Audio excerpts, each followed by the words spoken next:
What is up, tube users? I'm the Stereotypical Gamer, and welcome back to another fantastically fun games for under $15. Today we're taking a look at a game that I didn't know existed until really recently, actually, and that is the Escapist 2.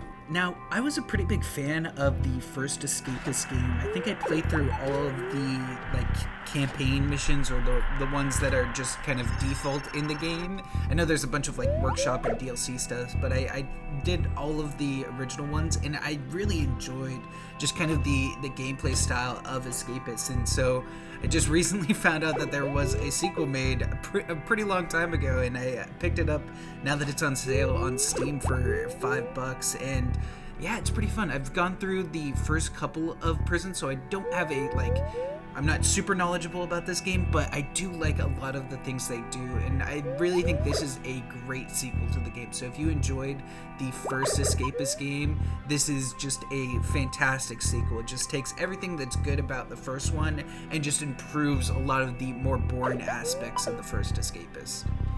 And there's a lot of great improvements to this game, but I think overall, one of my favorite things about the Escapist 2 is the amount of different ways that you can get out of a prison or just access different areas and stuff like that. There's a lot of new, crafting things that you can use to just kind of make different things to help you gain access to different locations.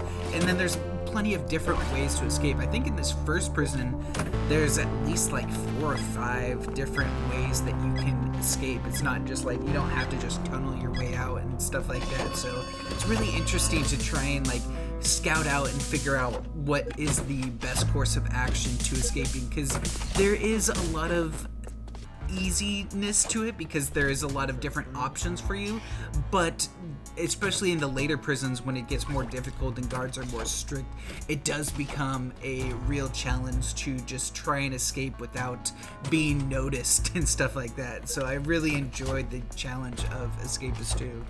And I love that they simplified the crafting in this game. In the first Escapist, what you had to do is you had to find these random crafting notes that can either be bought by merchants or just be in random people's desks. And once you unlocked them all, then you knew all the crafting recipes and it wasn't that big of a deal. But when you first started out, it was really frustrating just to try and find out how to craft certain things. So now you have all of the basic things that you need unlocked. There's a few things I'm not quite sure how to unlock them.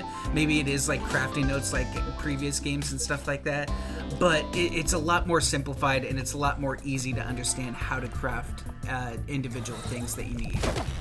And then I also love the combat so much more in Escapist 2, because really in Escapist 1, there wasn't really any combat. Basically, how you fought and knocked out people was you targeted them, and if you had higher strength and higher stamina, you were most likely going to kill them. And you could just basically, if you were 100 on strength and stamina, you could just run the entire prison down and stuff like that. So it was really basic, and there wasn't anything to it other than that. And so now that they have an attack, a block, and a charged attack, it's not a whole lot, right? It's pretty basic in terms of combat in just any game, but it's so much more improved compared to what Escapist 1 had. But there are still some pain points in Escapist 2 that just don't make it a perfect game, so let's get into the bad aspects. I think one of the more frustrating things now that there's a lot more just random items and more crafting recipes and stuff like that, it's really difficult to try and find a specific item that you need. They've made a few different ways to get items, you can find them through just quests and stuff like that from other inmates, but for example, I was trying to find super glue on one of my escape attempts to make paper mache, and it took me I think 2 or 3 days of searching just everyone's chest in their rooms just to try and find it. And it's because there's just so much random stuff that can be found in chests. Every chest is randomized each day, and so just to try and find one simple thing like super glue that is a really useful item to make certain things that you kind of need to escape is really frustrating, just to have it boiled down to RNG every time. And then another thing that I really disliked about the first Escapist is the stat building in the game is so boring. Basically, for each of the kind of mini games you do to build strength, stamina, and intelligence was just spamming Q and E the entire time. And so they've made it a little bit better, I guess. It's not just a Q and E spam. There's a little bit like you just have to press it at the right time and stuff like that. And you build strength, stamina, and intelligence a lot faster now, which is convenient, but overall it's still really boring. All it is just pressing buttons at a time, and there's really nothing to it, and I wish they did a better job with those mini games. And I'm also not a huge fan of the interacting in Escapist 2 compared to Escapist 1. So in Escapist 1, when you wanted to talk to a person for a quest or look at their inventory to see what they're selling and stuff like that, you would click on the person and it would bring up, as long as you were in range, it would bring up their inventory or their quest or whatever they had. But now you have to press E to interact, and so when there's a bunch of people grouped up, like at roll call, let's say, it's really hard to try and interact with the person that you're trying to interact with when everyone's grouped up like that, and it's just really frustrating sometimes just to try and get to the person that you're trying to interact with in a big group. The other thing I'm not a huge fan of in Escapist 2 is how fast the infirmary doctors go and pick up knocked out people.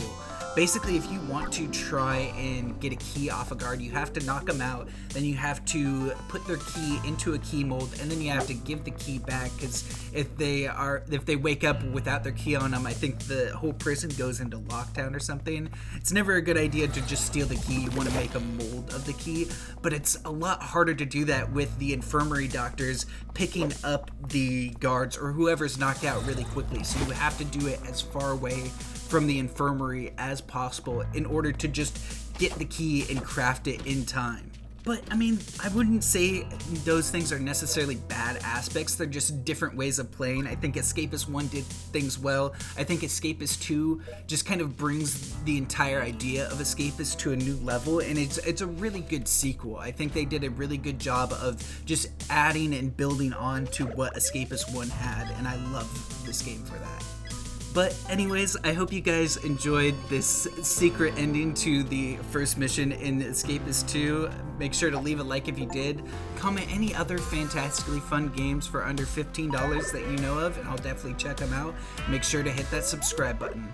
I'll catch you in the next one. Peace.